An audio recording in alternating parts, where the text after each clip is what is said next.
The story that is cited over and over again is that W.B. Skirvin, the guy that built the hotel, had an affair with one of the hotel maids. The maid soon became pregnant and conceived a child.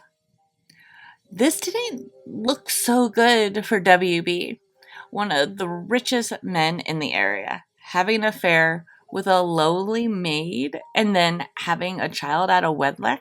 Like, seriously, immensely scandalous. To prevent a scandal, Effie was locked in a room on the hotel's top floor, then the 10th floor. The poor girl soon grew depressed, and even after the birth of her child, she was still not allowed out of her room.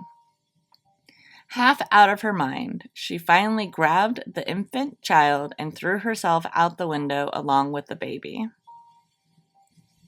So, this is the legend. There is no documented anything about Effie or a death like this at the hotel whatsoever. And there's been historians that have dug into this. And where this story came from, no one seems to really know. There's no evidence of anyone named Effie. That seems to have come in later with the employees nicknaming her that. So even though we don't have historical evidence of Effie ever actually existing, her ghost is very prevalent in the hotel. Though the old hotel closed in 1988, former guests often reported not getting a decent night's sleep due to the consistent sound of a child crying. Many men have stayed in the hotel have often reported being propositioned by a female voice while alone in their rooms. Others have seen the figure of a naked woman with them while taking a shower. One man even claimed an invisible entity sexually assaulted him during his stay. The only thing I could find on this, because usually it's just that's all you can find, is this one mention of a sexual assault. And I think I found the story behind that. The only thing I could find was from 2016 from Meta World Peace, who was an enforcer in the NBA. And he said, "The ghosts were all over me. I just accepted it. They touched me all over the place. I'm taking one of those ghosts to court for touching me in the wrong places." Other strange noises and occurrences were reported by staff and guests, including things seemingly moving around by themselves, such as a maid's cart being pushed down the hall when there was no one there.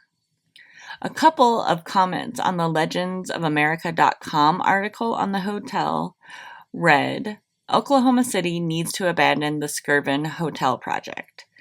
I am assuming that's the renovation project that I mentioned earlier. I've been inside before the renovation started in September of 2024. You can see objects moving with no one else around to be moving them.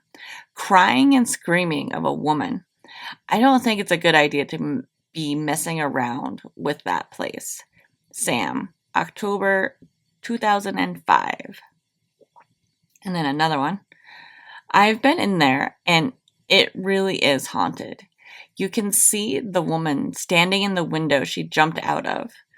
When you see her, she is at first standing far away and then running up to the window and stop." Tina, October 2004. So we all know at this point that renovations to buildings have a tendency to kick up the haunting. So maybe that's one of the reasons why it's gotten so intense. The Skirvin Hotel has seen many famous people stay over the years, from Trump to Bob Hope and Frank Sinatra. But it also is where the city would put up rival NBA teams, and those seem to be Effie's favorite. John Branch wrote a very comprehensive article for the New York Times on April 19th, 2014, entitled Fright Nights in the NBA. It's a really good article. I'm going to read you some excerpts here. I'm not going to read the whole thing because it goes into some sports lingo and references that I just don't understand and aren't really necessary to our story, but some of the lines are quite witty. The roster of the Oklahoma City Thunder has championship caliber talent, but the team's playoff hopes may rest, though not in peace, for one bit player who remains largely unseen.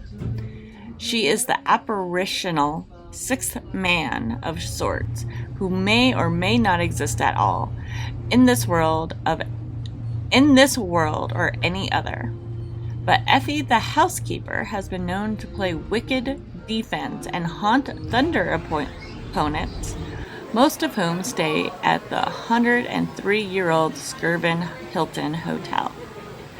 Large men unafraid of attacking the line, diving headfirst into the seats, or lobbing pressure-packed shots, shudder at the mere thought of Effie.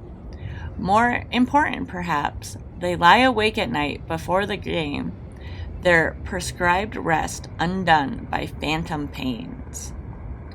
Is it any wonder that the Thunder had the league's second-best home record?